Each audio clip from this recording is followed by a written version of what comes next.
Hello students, welcome to my way physics class.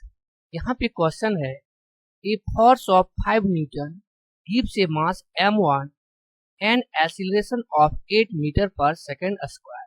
Question कर रहा है कि 5 न्यूटन का फोर्स जो है मास m1 ऑब्जेक्ट पर दिया जा रहा है, उस केस में उसका एक्सीलरेशन जो है वह 8 मीटर पर सेकंड स्क्वायर हो जा रहा है and a mass m2 and acceleration 24 metre per second square.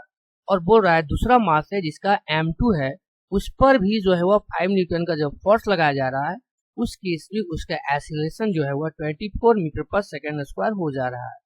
तो what acceleration would it give if both mass are tied together. कह रहा है कि कितना एक्सीलरेशन जो है वह हो जाएगा अगर हम दोनों मास को m1 और m2 को एक साथ टाइट कर दें, यानी बांध देंगे, तो उस केस में उसका एक्सीलरेशन क्या होगा।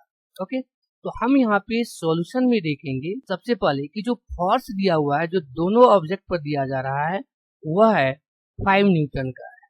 ओके, और एक एक्सीलरेशन है m1 का जिसका एक्सीलरेशन जो है वह है 8 मीटर पर सेकेंड स्क्वायर, और दूसरा एक्सीलरेशन है जिसको हम लोग 2 मान लेते हैं, वह हो जाएगा, वह दिया हुआ है 24 मीटर पर सेकेंड स्क्वायर। तो हमको जो एक्सीलरेशन निकालना है दोनों m1 और m2 को एक साथ टाइट करने के बाद जो एक्सीलरेशन होगा उसको हमको निकालना है।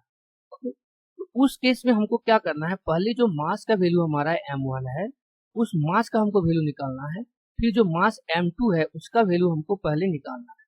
ओके, तो उस केस में पहले हम मास m1 का वैल्यू निकालते हैं। तो फोर्स हमारा दिया हुआ है F इक्वल टू m1 और E। फोर्स दोनों में जो है वो सेम न्यूटन लग रहा है, 5 न्यूटन। इसका मतलब यहाँ पे हो जाएगा 5 इक्वल टू m1 हमको निकालना है, और इसका एक्सीलरेशन जो a1 है वह दिया हुआ है 8। ओके, तो m1 इक्वल टू जो हो जाएगा वह हो जाएगा 5/8 हो जाएगा। ये हो गया इसका मास यानी m1।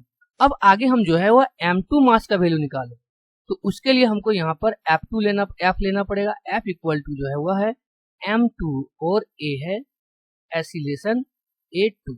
ओके, यहाँ पर एक्सीलरेशन हमारा A1 होगा। तो F जो दिया है वह है 5 न्यूटन, मतलब फोर्स जो है दोनों बॉडी पर सेम दिया जा रहा है। हमको जो है वह m2 निकालना है। एक्सीलरेशन इसका दिया हुआ है वह है 24 मीटर पर सेकेंड स्क्वायर। ओके, यहाँ से जो m2 निकलेगा वह हो जाएगा 5/24। तो ये हो गया हमारा m2।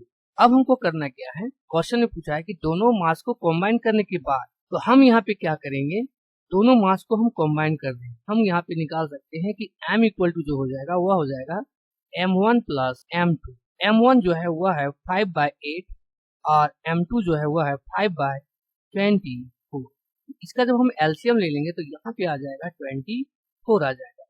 ओके, और यहाँ पे हो जाएगा 5 3 जा 8 3 जा 24, तो ये हो जाएगा 5 3 जा 50 प्लस 5। तो ये जो वैल्यू हो जाएगा हमारा टोटल मास m, वह हो जाएगा m इक्वल टू 20/24। ये हो जाएगा, कट जाएगा हमारा 5 4 जा 20 और ये हो जाएगा 6 4 जा 24। इसका मतलब हो जाएगा 5/6 kg। ये हो गया दोनों मास को कंबाइन करने के बाद जो हमारा मास आया है उसका वैल्यू।